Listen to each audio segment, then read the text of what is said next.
Saya langsung menuju ke Direktur Reserse dan Kriminal Umum Polda Metro Jaya, Komisaris Besar Polisi Hengki Haryadi. Bung Hengki, pertanyaannya begini, tadi saya sempat menanyakan kepada Kasubdit Jatanras Polda Metro Jaya, AKBP Panjoga, menyatakan bahwa ada indikasi narsistik, tapi tentu Anda tidak bisa menjelaskan soal itu, nanti saya akan menanyakan kepada Ibu Reni. Yang saya ingin tanyakan adalah ini untuk edukasi masyarakat, karena meninggalnya adalah jedanya satu orang dengan orang lain itu hitungan bulan, bahkan beberapa bulan.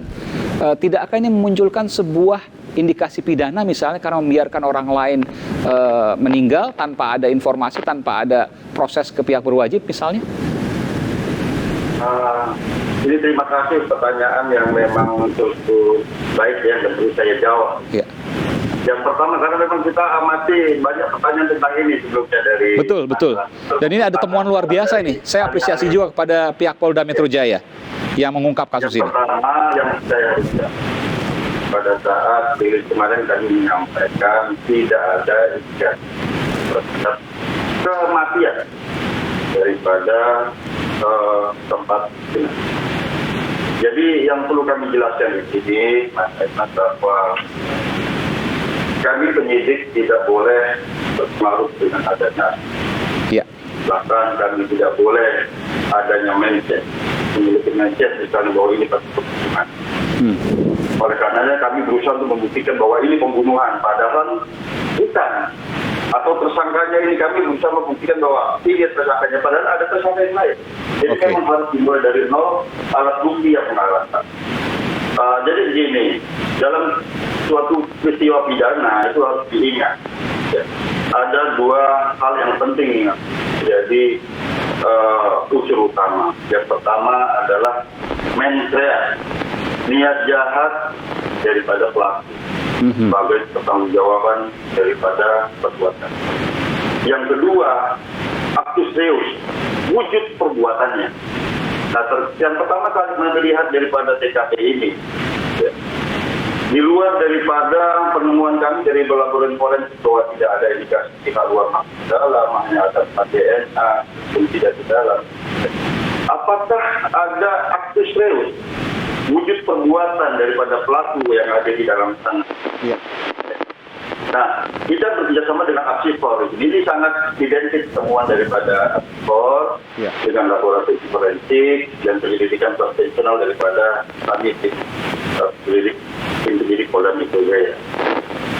Pertama, misalnya di dalam rumah itu mungkin Mas Aiman tadi nggak lihat sebelumnya kita semua banyak sekali obat-obatan di dalam rumah tersebut. Ya, kemudian kita bersama laboratorium forensik kita ketemu itu obat tamoxifen yang obat apa, Bung Hengki? Mohon maaf. Tamoxifen. Oh, oke. Ya. Obat kanker kalau tidak salah itu ya? Kanker payudara. Oh, oke. Baik. Ini identik dengan keterangan dari secara deduktif dari pihak keluarga kita untuk menyampaikan bahwa memang ada kanker. Kemudian dari Apsifor juga memiliki hal yang sama hasilnya. Kemudian 2 hari sebelum kami rilis beberapa waktu yang lalu, dari kedokteran forensik menyampaikan hasil histopatologi forensik menyampaikan memang ada kelainan di payudara. Jadi ada kaitan. Dengan adanya obat-obatan. Bung Hengki?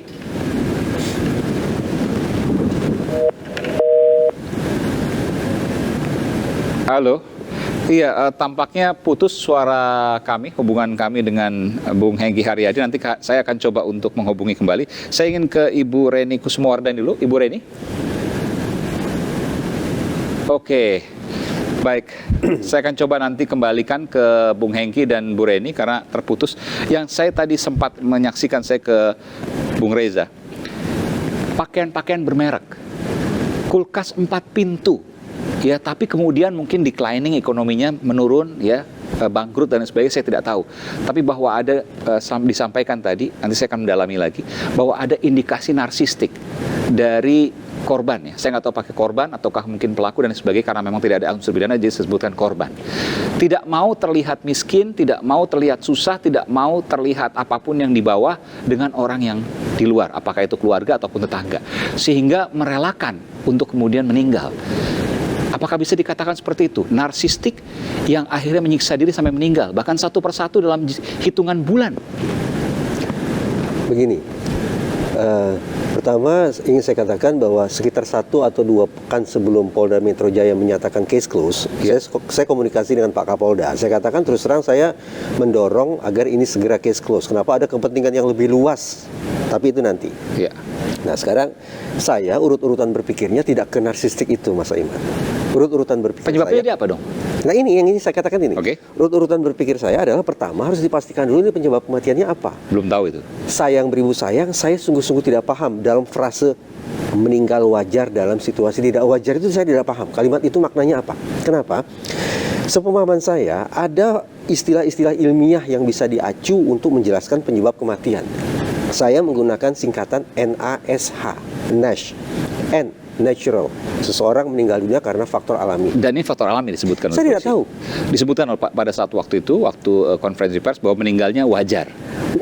Saya lanjut dulu ya. Ya. N itu natural, artinya meninggal secara alami. Yang kedua adalah A, accident, karena kecelakaan. Ketiga, suicide alias bunuh diri. Dan yang keempat adalah H, homicide, pembunuhan. Pertanyaan saya, kondisi tidak wajar itu mau kita padankan dengan yang mana? Saya tidak tahu. Contoh, ini sekarang situasi rawan bencana. Tiba-tiba datang banjir bandang, saya hanyut. Ini faktor mana? Oh wajar lah, karena sekarang situasi bencana. Nah jadi kata wajar itu menjadi multitafsir. Karena itu menurut saya semestinya digunakan kata atau diksi yang sungguh-sungguh definitif, yang ilmiah, yang membuat kita tidak memiliki penafsiran berbeda. Itu mungkin bahasa yang kemudian digunakan oleh media ya, tapi intinya bahwa meninggal secara wajar. Wajar itu apa? Meninggal karena kecelakaan bisa karena wajar. Tidak menggunakan helm, lalu jatuh. Baik. Meninggal secara wajar. Oke, kita tanyakan kepada Dirkrim Polda Metro Jaya, Bung Hengki. Bung Hengki mungkin bisa menjawab soal ini, meninggal secara wajar tapi belum bisa dijelaskan secara lebih lanjut. Betulkah demikian? Jadi sebetulnya masalah diksi ini kan natural itu bahasa Inggris ya, bahasa Indonesianya itu alamiah. Berdasarkan teori bahasa Indonesia, sinonimnya alamiah itu ya wajar. Saya kira itu maksudnya di sini, karena memang ini mati karena di luar indikasi pidana dan lain sebagainya, karena memang sakit dan sudah dibuktikan oleh laboratorium, dibuktikan oleh dokter forensik. Baik, saya ingin menyambung tadi, apa kaitannya obat kanker dengan kematian 4 orang dalam satu keluarga ini, Bung Hengki? Kami begini ya, kami sampaikan bahwa kami ini berkolaborasi daripada Apsipor, itu dari beberapa ahli, ini tim ya, bukan perorangan. Kedokteran forensik juga tim, laboratorium forensik juga. Artinya kami ketemukan identikan dan ini. Ya memang dari keluarga terdekat menyatakan bahwa memang masa hidup pada menderita penyakit kanker di Ibu Reni ini. Kemudian dari Apsipor juga seperti itu, melakukan penelitian secara retrospektif, otopsi, psikologi. Kemudian dari kedokteran forensik, 2 hari sebelum rilis baru ketahuan setelah kasus histopatologi menyatakan memang ada kelainan di payudara. Iya. Dan dari Apsipor menyatakan bahwa memang mereka ini memang tidak ada indikasi untuk bunuh diri, tetap bertahan hidup. Ya, karena ada obat itu ya, karena ada obat itu. Obat, kemudian dari dia mereka itu vaksin, ya terakhir di bulan Desember kalau nggak salah itu. Ya. Kemudian juga kami ya tadi terkait dengan actus reus, perbuatan, wujud perbuatannya. Ya, mereka ada indikasi ini saling membantu. Membeli obat dan sebagainya dari struktur yang dibeli, segala macam yang membeli. Bahkan bulan Agustus itu kami masih ada pada saat di Mbak Dian ini datang ke. Baik, bahwa kemudian ada indikasi narsistik, saya akan tanyakan ke Bu Reni, yang menutup diri, tidak mau terlihat miskin, tidak mau terlihat penurunan, meskipun saya tadi lihat bajunya bermerek dari Italia ya, Saya sebutkan misalnya merek-merek terkenal lah, CD ya itunya, inisialnya. Lalu kemudian ada kulkas 4 pintu, meskipun beras ya tidak ada juga. Apakah indikasi meninggal karena gengsi, Bu Reni? Ada indikasi ke sana? Selamat malam Mas Aiman. Selamat malam. Sebetulnya bukan karena gengsi ya meninggalnya itu, tetapi mereka itu tidak mau, bukan tidak mau, mereka tidak mampu ya untuk kontak kembali dengan saudara-saudaranya yang sudah lama terputus hubungan. Tidak mampu, maksudnya gimana Bu?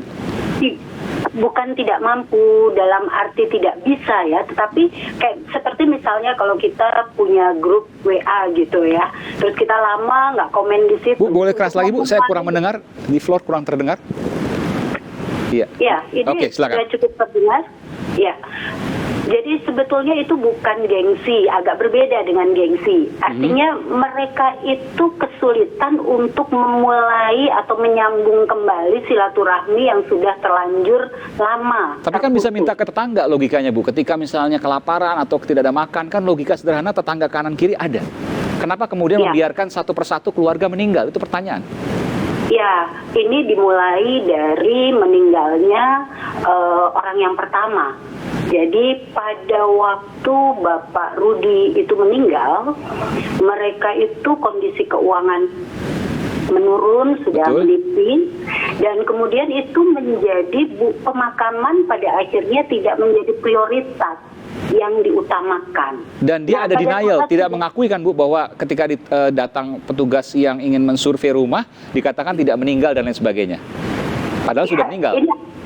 Begini Mas Aiman, kan ada 4 orang yang meninggal, ini berbeda-beda situasinya. Jadi yang pertama tidak dimakamkan itu kan Pak Rudi ya, Pak Rudi itu tidak dimakamkan. Nah, kenapa tidak dimakamkan? Karena pada waktu itu situasi keuangan sudah menipis. Oke, baik. Yang kedua ibunya. Ya, nah kemudian tidak menjadi prioritas. Itu tadi pertanyaan Mas Aiman, kenapa dia nggak minta bantuan misalnya ya ke tetangga? Karena pada waktu meninggal yang kedua, ini kan sudah ada jasad yang pertama. Betul. Nah, di samping itu memang ada grieving yang patologis dari anaknya, Budian, itu yang merasa bahwa dia kehilangan yang luar biasa dan membangun satu keyakinan di dalam dirinya seolah-olah ibunya masih hidup. Oke. Lalu pamannya meninggal juga yang ketiga. Betul. Nah, waktu ibunya ini deny, dia dirawat oleh Dian, dan itu terlihat dari masih terus secara rutin ya memberi keperluan untuk perawatan ibunya. Betul. Sehingga dia tidak dimakamkan. Iya, baik. Yang ketiga Bu, yang ketiga pamannya. Setelah pamannya meninggal, betul, yang ketiga itu adalah pamannya. Nah, pada saat itu yang tertinggal adalah seorang Dian yang dalam kesehariannya pola kepribadian dan perilakunya itu memang sulit untuk mengambil satu keputusan. Dia adalah orang yang sangat bergantung, dan kemudian coping behavior atau perilaku-perilaku untuk menyesuaikan dirinya itu kurang adaptif. Ini anak tunggal ya Bu, Dian ya? Betul, anak tunggal Mas Aiman. Jadi karena situasi seperti itu, dia tidak adaptif, maka dia tidak melakukan hal-hal sebagaimana orang-orang pada umumnya. Saya bisa pastikan bahwa ini adalah kejadian pertama yang ada di Indonesia. Apa yang terjadi sesungguhnya, saya akan segera kembali, saya akan kupas lagi di The Prime Show, saudara.